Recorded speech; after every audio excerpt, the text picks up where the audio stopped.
আমরা এমন একটা দেশে বাস করি, আপনি রাস্তায় বের হলে বাসের ট্রাকে চাপা পড়ে মরবেন, আপনি লঞ্চে উঠলে ডুবে মরবেন, কনস্ট্রাকশনের বিল্ডিং এর পাশ দিয়ে উঠলে হাঁটলে ট্রেন চাপা পড়ে মরবেন, আপনার উপরে প্লেন ক্র্যাশ করলে আপনি মারা যাবেন। এগুলোতেও যদি মারা না যান, আপনি কোভিডে মারা যাবেন, ডেঙ্গুতে মারা যাবেন, ম্যালেরিয়াতে মারা যাবেন, চিকিৎসার অভাবে মারা যাবেন। একটা রাষ্ট্র ব্যবস্থা আপনাকে নিরাপদ চলাফেরার অধিকার নিশ্চিত করতে পারে নাই। বাচ্চারা ক্লাস করছে, স্কুলে গিয়েছে, সেখানে হচ্ছে আমাদের দেশের বিমান বাহিনীর বিমান সেখানে প্র্যাকটিস করছে। মানুষের জীবন বাংলাদেশের এস্টাবলিশমেন্টের কাছে হচ্ছে প্র্যাকটিসের বিষয়। এই যে অবহেলা, এর ড্রাইভার অবশ্যই এই বাহিনীকে অবশ্যই নিতে হবে। আমরা দেখলাম মাইলস্টোনে বিমান ক্র্যাশ হয়েছে, তারপরে সেখানে শিক্ষকদেরকে এবং শিক্ষার্থীদেরকে সেখানে ব্যাপকভাবে পিটানো হয়েছে।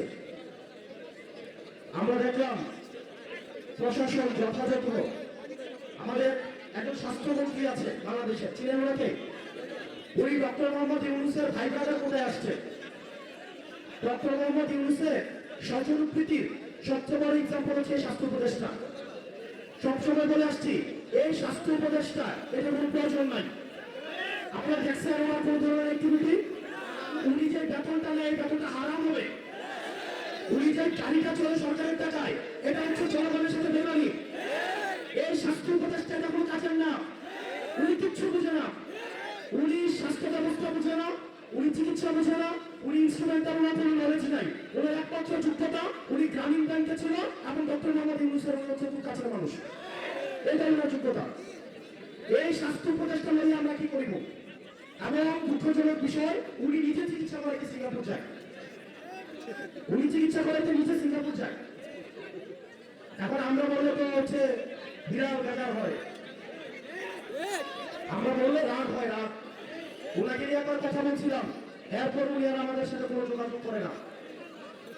এই স্বাস্থ্য উপদেষ্টার অনীতি বিলম্বে এই জনগণের যে টাকা পয়সা উনি বেতন দিছে, সেগুলো রাষ্ট্রকার কোষাগারে জমা দিয়ে ওনার অনীতি বিলম্বে পদত্যাগ করা উচিত। প্রিয় ছাত্রবাসী,